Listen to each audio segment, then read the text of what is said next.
As the modern digital economy scales up rapidly, hiring capable IT personnel becomes more critical and riskier than ever. The problem lies in fragmented training. Without a unified baseline, basic computer skills on a resume means something wildly different to every applicant, resulting in a labor market where words like competent have no fixed meaning. This creates friction for hiring managers who cannot objectively verify if a candidate's actual abilities meet industry requirements before they are brought on board. Simply increasing the volume of training does not solve the mismatch if every provider teaches to a different bar.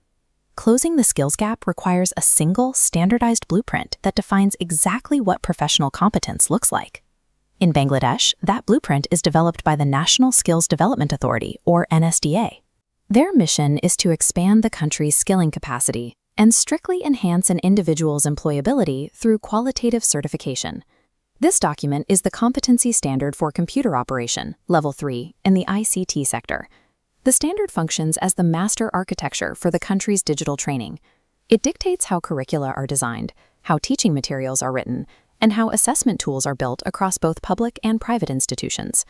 By explicitly defining the required knowledge, skills, and attitudes for the job, this code, CSICT CO L3EN V2, transforms vague requirements into verifiable objective benchmarks.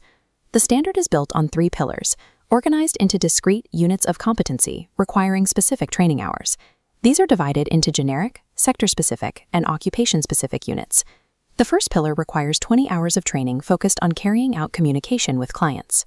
During these hours, candidates train on professional communication, interpreting workplace etiquette, and preparing documents for an office environment. Technical skills lose their value if a worker cannot professionally navigate a corporate platform or communicate clearly with a client. This pillar ensures that professional behavior is the foundation of the worker's training. The second pillar moves into 30 hours of sector-specific training, split between occupational safety and health, or OSH, and ethical standards in the workplace. As shown in this table, the OSH component requires operators to mitigate physical hazards and manage specific risks like repetitive strain, eye strain, and radiation through ergonomically sound practices. The ethics component focuses on the legalities of the ICT sector, laying out strict requirements for upholding client confidentiality and managing potential conflicts of interest. These units ensure that before an operator ever touches a spreadsheet, they are prepared to be a safe, ethical, and legally compliant asset in a modern workspace. The technical backbone of the certification is the occupation-specific pillar, which demands 240 hours of training. This covers the core technical requirements of the job: operating personal computers, formatting word processor documents, managing digital resources, and building presentations.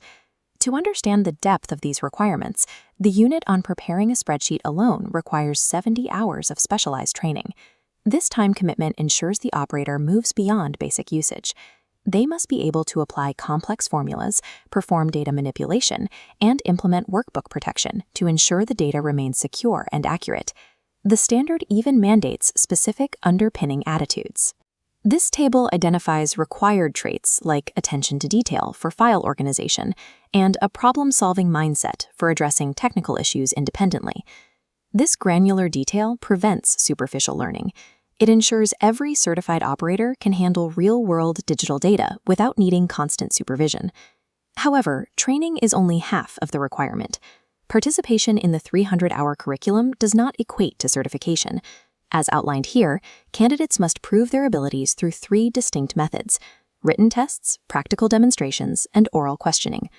To maintain these standards, the assessment must take place in an NSDA-accredited center and be conducted by a certified, nominated assessor. This rigid, third-party assessment structure is what gives the standard its weight.